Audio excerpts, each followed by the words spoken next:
안녕하십니까. 지역의 이슈를 살펴보는 헬로 이슈 토크 지금 시작합니다. 지난 12월 여순사건 특별법 일부 개정안이 국회를 통과했습니다. 이로써 여순사건 희생자와 그 유가족의 명예회복을 위한 진상조사와 보고서 작성 기한이 연장됐는데요.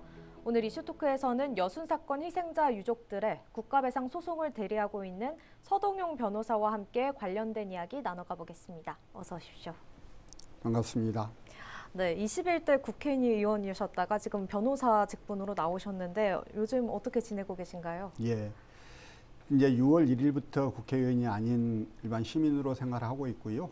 저는 이제 광양에다가 변호사 사무실을 두고 변호사 사무실을 운영하고는 있는데 이제 정치하는 사람이다 보니까 이 일반 사건들을 수임하면 늘 그 사건 자체에 이해관계 걸려 있는 사람들이 서로 있게 마련이에요. 네. 그래서 일반 사건을 수임하기가 굉장히 좀 조심스럽고 어려움이 있습니다. 그래서 이제 일반 사건은 안 하고 여순 사건 희생자들이 국가 상대로 손해배상하는 거 그것만 좀 하면서 생활하고 있습니다.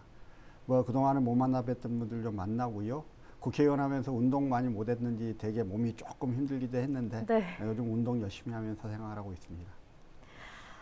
네, 이제 말씀해 주신 것처럼 지금 여순사건 특별법 제정에 큰 힘을 모으셨는데 그 전부터 이 여순사건에 많은 관심을 기울이신 걸로 알고 있습니다. 이 특별한 이유가 있을까요? 저희 이 지역에서 나고 큰 사람들은 대부분 어렸을 때부터요. 어른들이 여순반란 사건이라고 이야기하는 그 사건에 대해서 쭉 들어왔고 누가 어떻게 당했는지 등에 대한 많은 이야기를 좀 들어왔었습니다. 그래서 자연스럽게 관심을 좀 갖게 됐고요. 대학 다니면서 이러저러한 이제 한국 현대사에 대해서 공부하게 되고 역사 인식을 갖게 되면서 특히 여순 사건에 대해서 더 많은 이제 마음들이 쓰이고 그랬던 것이죠. 그러다가 제가 2015년부터 이제 그 전에 서울에 있다가 내려와서 광양에서 변호사 사무실 두고 변호사를 하던 중에 2019년도에 그 여순사건 희생자인 장한봉 어르신을 포함한 그 세 분에 대한 재심 결정이 내려집니다. 네. 그분들이 고등법원의 재판을 받고 돌아가셨던 건데요. 진실화를 과거사조사위원회에서 조사 결과 이분들이 여순사건 희생자임을 인정해 주니까 그걸 가지고 이제 국가에다가 재심 청구를 했었던 것이지요. 근데 순천법원에서 처음 재심 개시 결정이 내려진 날로부터 그 대법원에서 재심 개시 결정이 확정될 때까지 5년 6개월이 걸립니다. 그게 네. 이제 2019년이었던 거고요. 여순 사건 최초로 이루어진 그 재심 사건에 대해서 다들 무죄가 선고되기를 바랐고, 그래서 당사자인 재심 청구인들, 그 유족들께서 누구보다도 고생하시고 노력하셨지만 저희도 시민단체 사람들과 같이 그 재심이 무죄 선고가 되도록 하기 위해서 나름 여러 가지 좀 노력들을 해왔었습니다. 그러면서 이제 여순 사건의 과정들 이런 것들을 좀 들여다보게 됐고. 네, 이 여순 사건을 두고 우리가 지역사의 비극 사건이다 이렇게 많이들 말씀을 하십니다. 변호사님께서 보시기에 이 여순 사건이 우리 지역에 어떤 영향을 미친다고 보시나요? 예, 잘 아시는 대로 여순 사건은 제주 4.3 사건과 관련이 있습니다. 제주 4.3 사건 당시 경찰 총책임자가 조병욱 경무부장이었는데요. 그 전해지는 말은 대한민국을 위해서 온 섬에 휘발유를 뿌리고 불태워버려야 한다. 제주 전체 인구 20만 명을 다 죽여도 좋으니 소탕하라 라는 등의 그 말을 한 것으로 전해집니다. 어쨌든 이런 소탕 지시에 따라서 여수 신월동에 주둔하던 국군 제14연대 출동 진압 명령이 내려지고 그 14연대 젊은 군인들이 동포의 가슴에 총구를 겨눌 수 없다면서 출동을 거부하고 봉기하는 게 바로 여순 사건 아니었겠습니까? 이 여순 사건은 이제 그로 인해서 엄청난 숫자의 사람들이 죽습니다. 공식 통계로는 11,131명이라고는 하지만 그 최대는 25,000에서 35,000명에 이를 것이라고 보는 연구자도 있거든요. 이렇게 그 사건 자체가 아주 비극적 사건이었던 것인데요.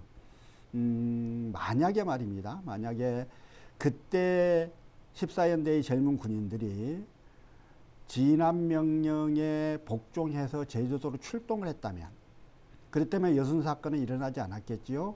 그리고 전남 동부 지역에서 그 많은 사람이 죽지도 않았을 거예요. 대신 제주도의 제주도민들이 거의 대부분 학살당하지 않았겠습니까?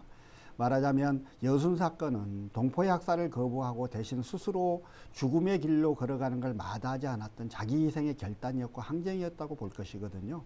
이런 사건의 특성들이 있는 것인데 그럼에도 불구하고 정권은 여순 사건을 반란 사건으로 명칭하고 그 반란 사건이어서 굉장히 큰 죄를 지은 것처럼 이렇게 그 사건 규명 자체를 좀 해왔었습니다. 네, 변호사님께서 말해주신 것처럼 제주 4.3 사건은 많은 분들이 알고 계시지만 그것에 비해서 여순 사건에 대해서는 모르시는 분들도 꽤 있을 것 같습니다. 지난 2021년에 이제 제21대 국회에서 이 여순 사건 특별법이 제정이 됐는데요. 이 여순 사건 특별법 제정이 가지는 의미도 좀 구체적으로 설명해 주시죠.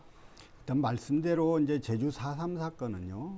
현기영 소설가 현기영 선생의 순이 삼촌이라는 소설을 통해서 전국적으로 알려졌고 그 김대중 대통령이 특별법 제정을 지시하면서 2020년에 만들어졌어요.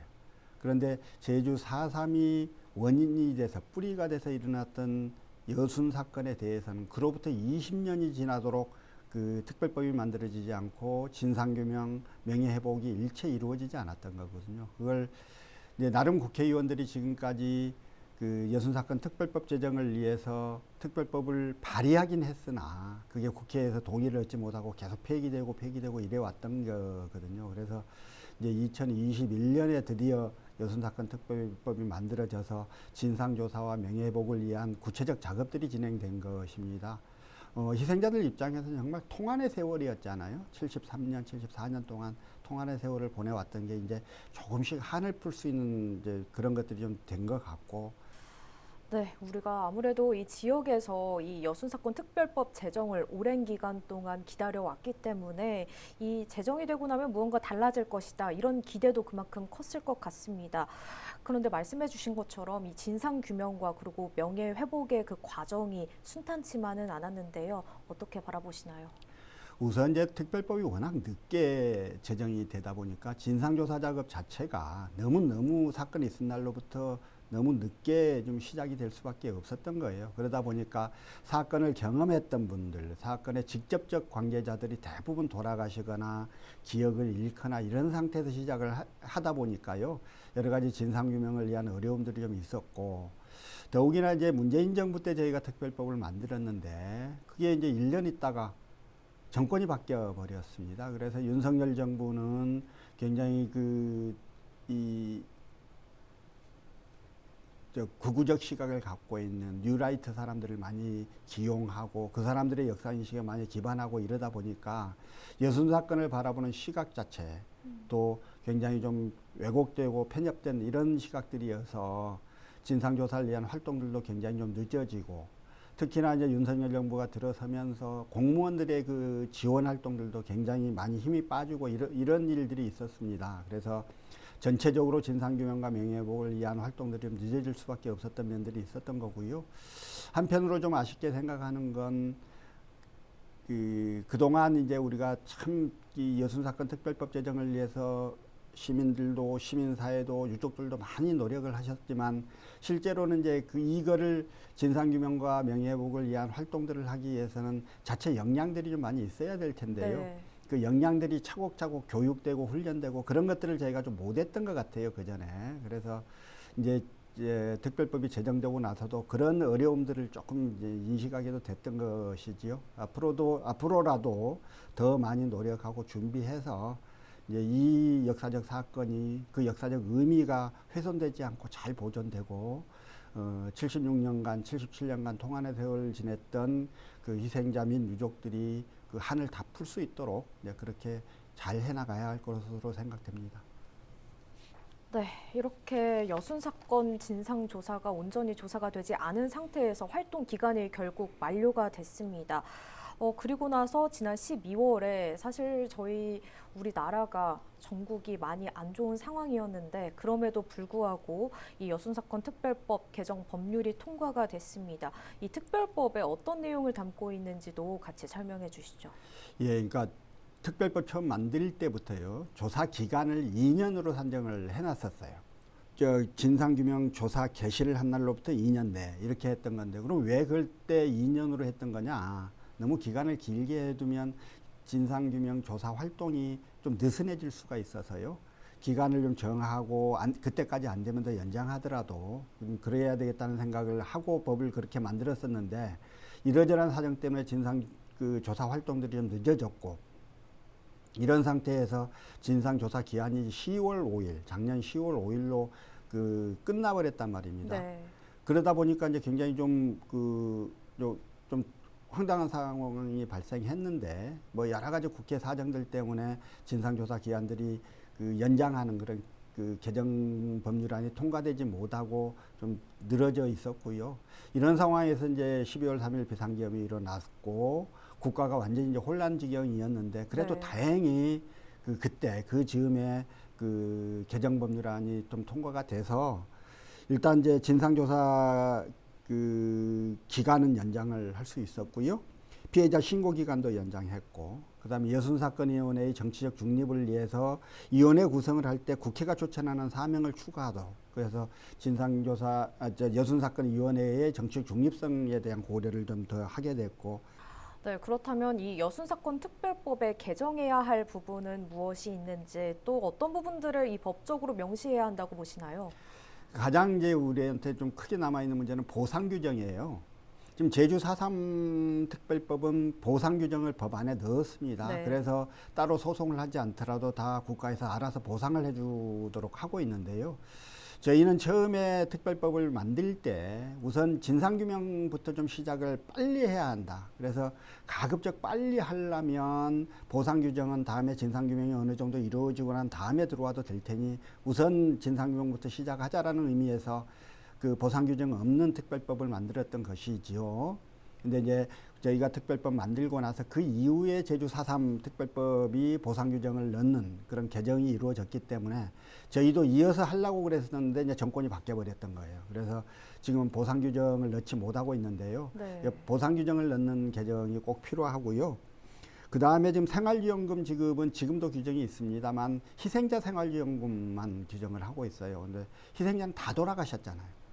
그러면 희생자에 대한 생활지원금 규정은 사실은 큰 의미가 없어서 유족들에 대한 생활지원금 지급이 좀 필요합니다. 그래서 그 부분에 대해서도 법률 개정이 좀 필요할 것 같고요. 네, 여순사건 특별법에 보완해야 할 부분에 대해서 이야기를 해주셨는데요. 현재 여순사건 희생자 유족들을 위해서 국가배상 소송을 대리하고 계시잖아요. 이 어떤 내용의 소송이고 또 현재 소송이 어떻게 진행되고 있는지도 같이 이야기해 주시죠.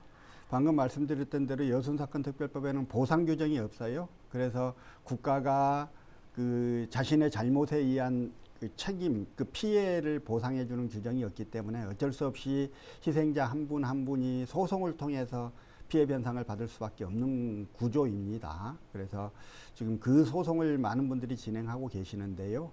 과거 진실화해를 위한 과거사조사위원회에서 진상규명 결정을 하고 나서 많은 분들이 소송을 해서 일부라도 그 피해 변상을 좀 받으셨던 적이 있고요.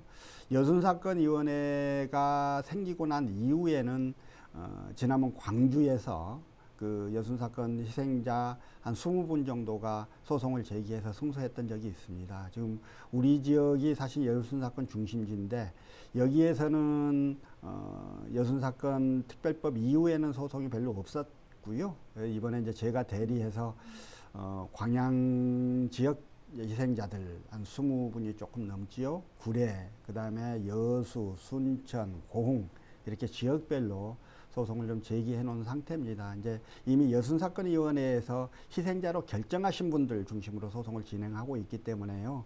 저는 법원이 뭐 특별히 문제를 제기하지 않을 걸로 생각은 합니다. 그런데 이제 그분들에 대해서 소송을 해서 승소 판결을 받으면 그분들이 국가로부터 조그마한 돈이나마 돈을 좀 받게 되시는데요.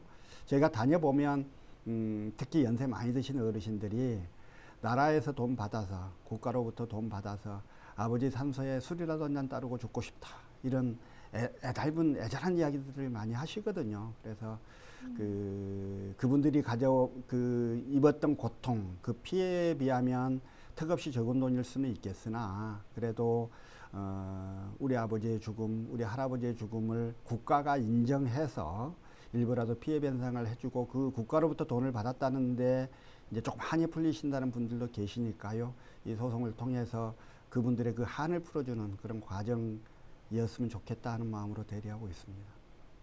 네, 방금 말해주신 것처럼 희생자 한 분 한 분의 이야기를 들으면서 심적으로 힘드신 부분도 많으실 것 같아요. 어떻습니까? 예, 저는 되게 힘들었어요. 그러니까 저희가 이제 그 전에 여순 사건에 관한 여러 자료들, 과거 진실을 위한 과거사조사위원회가 낸 자료 등등을 봐서 희생된 모습들은 이제 좀 그래도 어느 정도는 알고 있었던 거지요. 네. 근데 그럼에도 불구하고 소송을 하면서 한 사람 한 사람의 그 희생된 사연들을 구체적으로 들여다보니까요. 그게 이제 훨씬 더 마음이 좀 먹먹하고 힘들었고, 가족 중에 한 분이 그때 당시에 아무 잘못 없이 그렇게 갑자기 희생이 되고 나면 그 남은 가족들은 삶이 온전했을 리 없지 않습니까? 그 온전하지 못한 그 생활들을 견뎌내신 과정들이요. 소송 과정을 통해서 하나하나 저희가 다 알게 되니까 그 아픔이 뭐 어찌 이제 되게 힘들어서 가슴이 먹먹해지고, 제가 그 소장 같은 걸 쓰다가도 멈추고 혼자서 가만히 눈을 감고 1시간 이상 버텨야 마음이 진정되고 이런 사례들이 되게 많았어요. 그리고 갑자기 이제 집에 가장이 사망하거나 이런 경우 누가 이제 집안을 챙길 수가 있겠어요. 뭐 이러다 보니까요. 희생자의 따님 한 분 계시던 분이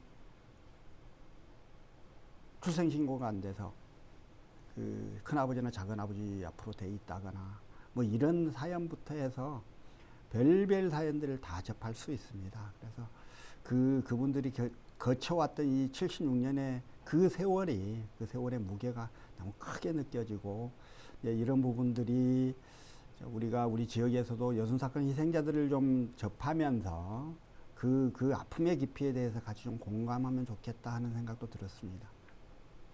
네, 일이긴 하지만 이 변호사 업무를 보시면서 처절한 순간을 느끼실 때가 많을 것 같습니다. 아무래도 중요한 게 진상규명과 그리고 명예회복이 아닐까 싶은데요.